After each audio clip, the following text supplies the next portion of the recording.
అందరికీ నమస్కారం. వేమన పద్యాలులో ఉండేటువంటి సారాంశం ఏమిటో తెలియజేయాలనే సంకల్పంతో వచ్చాను.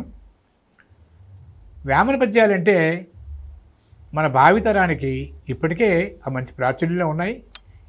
చిన్నపిల్లలకు కూడా రేపటి తరం వారికి ఈ పద్యాలు ఎంతో ఉపకరిస్తాయి. ఇందులో వేమన చాలా సరళంగా తాత్పర్యం కూడా చెప్పకుండా మనం అర్థం చేసుకునే విధానంగా మాత్రమే ఈ పద్యాలు తెలియజేయగలిగాడు.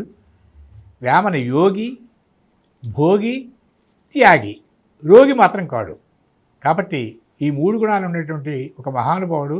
ఆ వేమన చరిత్ర అంతా మనం చెప్పుకోవడం కాదు, వేమన పద్యాల్లో ఉండేటువంటి సారాంశంలో మనుషులు ఏ విధంగా ఉన్నారు, వాటి గుణగణాలు ఎలాగుంటాయి, వాళ్ళు ఆ గుణాలతోని ఇటువంటి ప్రపంచంలో అన్ని రకాల మనుషులు ఉంటారు, వాళ్ళలో ఉండే నైజంలో వాళ్ళు ఏం తప్పులు చేస్తున్నారు, అవి సరిదిద్దుకునే ప్రయత్నం ఎంతమంది చేయగలుగుతున్నారు అనేటువంటి విషయాలు చాలా వరకు చెప్పాడు.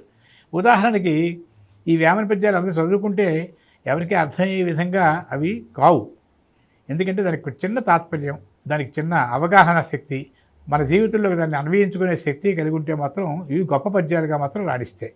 ఉదాహరణకి అంతరంగమందు అపరాధములు చేసి మంచివాని వలెను మనుజుడుండు, అంతరంగమందు అపరాధములు చేసి మంచివాని వలెను మనుజుడుండు, ఇతరులెరుగకున్నా ఈశ్వరుడెరుగడా విశ్వదాభిరామ వినురవేమా.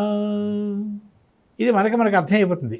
మనస్సులోని అనేక రకాల మనం పాపాలు చేస్తూ మనం పుణ్యాత్ములు అని చెప్పేసి బహిర్గతంగా అనుకుంటే, మనం తెలుసుకోకపోతే ఈశ్వరుడు మాత్రం ఎరుగుడా అని.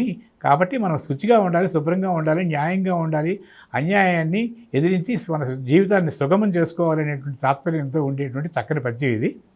అయితే ఇలాంటి పద్యాలు చిన్నపిల్లల దగ్గర నుంచి వృద్ధుల వరకు కూడా ఎన్నో ఉపకరించాయి.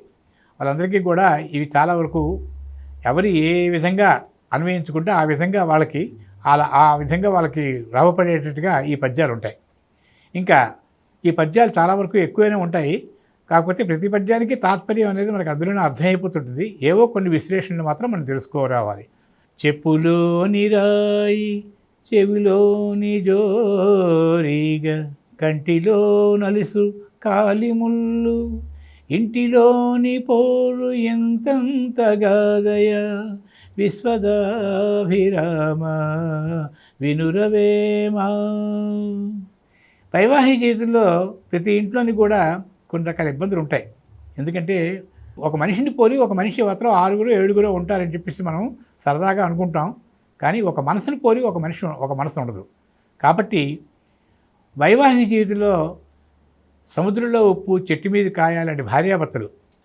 కాబట్టి వాళ్ళ ఖరీరు. ఎందుకంటే మనం ఒక తులసి మొక్క ఒక మామూలుగా మరొక మొక్క కలిపి ఒక పాతినట్లయితే తులసలాగే ఎదుగుతుంది, మరో మొక్కలాగే ఎదుగుతుంది. ఆ గుణగణాలు ఎట్టి పరిస్థితులు కూడా వాటి మారవు. కాబట్టి చాలా జాగ్రత్తగా వాళ్ళు ఏంటంటే ఒక మనసు కలిగి వాళ్ళ మాట మనం వినేటట్టు, మన మాటలు వాళ్ళు వినేటట్టు దంపతులు మెసలాలి, ఒక మిత్రులు మెసలాలి, సంఘంలో మెసలాలి అనేటువంటి చక్కని భావంతో ఉండేటువంటి ఇది ఈ పద్యం. అంటే దానికోసం తగువులాడుకుంటే ఆ పోరు భరించరాంది అని చెప్పాడు. చెప్పులో రాయి గలగలలాడుతుంది నడవనివ్వదు, చెవిలోని జోరీగేదో ఏగేదో కొంచెం సంచరిస్తున్నట్టయితే మనకి చాలా డిస్టర్బెన్స్గా ఉంటుంది, అది కొంచెం ఇబ్బందికరంగా ఉంటుంది. అంటే సమన్వయం లోపిస్తే ఒకరి మాట ఒకరికి అర్థం కాకపోతే ఆ గృహంలో ఎప్పుడు నిత్యం కూడా కలహాలు ఉంటుంటే ఆ ఇంటికి ఐశ్వర్యం ఉండదని చెప్పేసి చెప్పేటువంటి చక్కని శ్లోకం ఈ పద్యం.